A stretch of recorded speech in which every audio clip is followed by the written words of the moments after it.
Bom, vamos falar desse segundo episódio de Pacificador. Eu vou te contar, hein? Me pareceu meio, sei lá, um filler. A gente fica sem nem ter muito o que comentar. Por isso que eu acho que a gente devia ter lançado logo os 3 episódios, igual fizeram na primeira temporada. Porque geralmente esses episódios 2, assim, eles servem pra encher linguiça, ter um desenvolvimentinho a mais, mas eles não tem muita coisa, né? Porque, tipo, é foda tu esperar uma semana inteira pra isso. Assim, foi ruim? Claro que não. Mas a palavra que descreve esse episódio é chato, né, galera? Então fica aqui comigo que a gente vai comentar mais um pouco sobre esse segundo episódio da segunda temporada de Pacificador, que roda a vinheta.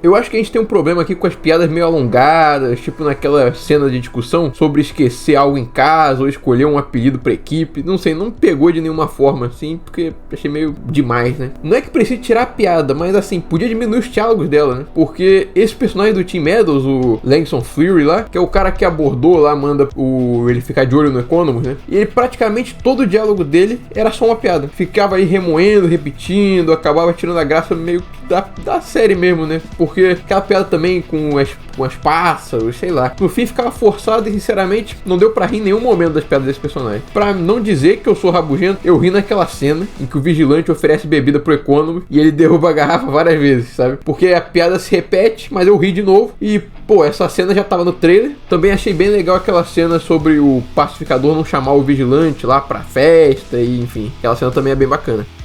Agora a gente tem que fazer uma menção aqui ao Gold Eagle, que surpreendentemente protagonizou uma cena de ação. Pô, eu nunca imaginei que ia ver isso. Tipo, ele é uma águia, né? Pensa comigo, faz sentido uma águia ter uma cena de ação solo praticamente? Pois é, aqui a gente tem e foi muito maneiro. O Eagle deu uma surra em todo mundo e foi muito bacana. Definitivamente, esse foi o melhor momento do episódio. O Eagle tem o molho e ele brilhou demais aqui. E foi uma grande cena, muito bem dirigida e bem bacana, né? E uma curiosidade foi que esse episódio foi dirigido pelo Greg Mottola, que foi diretor de Superbad, galera. Ele também vai dirigir o episódio 3, que é uma informação que já foi confirmada pelo próprio James Gunn.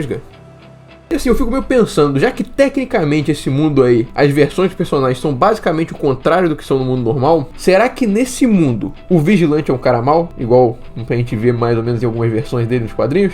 Aí corta pro Adrian se deliciando enquanto corta o corpo lá com o Pacificador 2 e dançando na poça de sangue dele. Pô, essa cena é muito boa, né, galera? E o Pacificador olhando pra cabeça decepada dele totalmente alucinado, enquanto o Adrian tá felizão. Cara, essa cena me passou uma vibe daquela primeira temporada, em que eles estão atirando meio no mato, só que aqui eles estão nessa vibe que ficou meio que só pro vigilante, né? O pacificador ainda tava meio que em choque, né, por ter matado ele mesmo. E eu acho demais, cara, quando ele fala que se não tivessem legalizado a maconha, ele teria matado o pacificador e a coroa lá no trisal da primeira temporada. Cara, esse vigilante é totalmente lunático, né?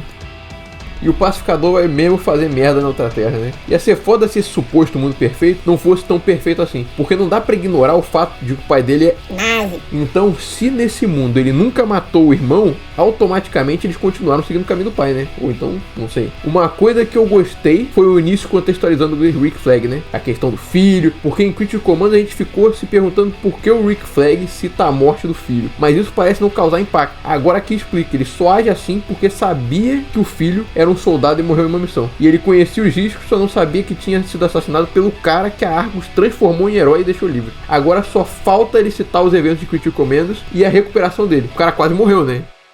E agora, para alguns detalhes, né, do episódio, o Rick Flag Sr. foi promovido a diretor da Argus há 8 meses atrás. Isso confirma que ele já era diretor da Argus durante Superman, mas não durante Comando das Criaturas. Para a linha do tempo do DCU, isso significa que Superman se passa pelo menos 8 meses depois de Comando das Criaturas, mas potencialmente até mais tempo, tá? Talvez 3 anos depois, né? Então, Comando das Criaturas se passa logo depois da primeira temporada do Pacificador. O Economus ainda tem a sua lesão da batalha contra as borboletas, etc. Então tá realmente bem cronológico, igual o James Gunn falou que iria ser.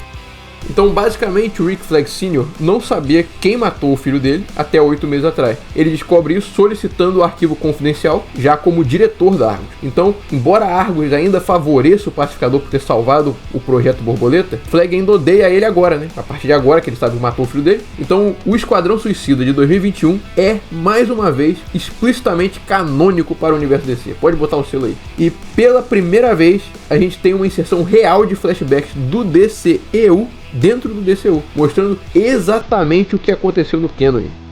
O pacificador foi visto usando um telefone da Lordtech, fabricado pela empresa de Maxwell Lord, o dono da Gangue da Justiça. A gente tem que esses dispositivos da Lordtech são vistos diversas vezes em Superman.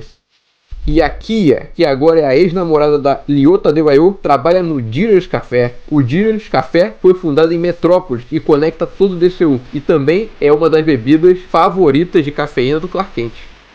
E uma dica que eu dou pra vocês é: assistam ao podcast de Pacificador, que tá disponível de graça no canal do YouTube da HBO Max. Tá muito legal e é tipo ver um vídeo de react no YouTube, só que você não assiste ao vídeo em si, né? Eu vou mostrar o episódio inteiro lá, mas só os comentários. E o melhor, é tudo comentado pelo próprio criador da série, né? Então assistam e é meio que uma preparação enquanto a gente espera cada novo episódio. Muito bacana mesmo, podem assistir. Pra quem não sabe, fica a indicação.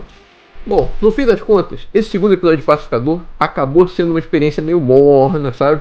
Ele teve, sim, alguns momentos marcantes, não dá pra dizer que não teve. Como o Igor roubando a cena, aquela forma épica que ele chega lá, as interações do vigilante e do pacificador sempre são muito legais. Mas no geral deixou a sensação meio que de filler. O humor exagerado, mal dosado de alguns personagens atrapalhou um pouco. Isso pesou bastante aqui.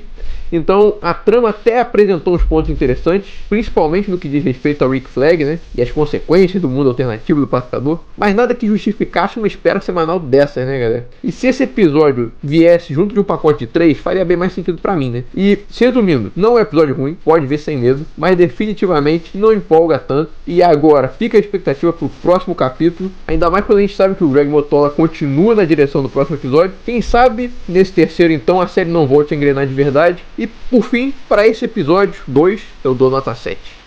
Fechou, galera? Esse foi o vídeo. Já deixa o like, se inscreve no canal e ativa o sininho de notificações para não perder nenhum vídeo novo. Comenta aí o que achou do episódio e compartilha com aquele seu amigo nerd que quer saber sobre essa temporada do Pacificador. E lembrando que os episódios serão lançados um por semana, sempre às 22 horas na HBO Max. E a gente vai cobrir tudo por aqui. É isso, até o próximo vídeo e falou!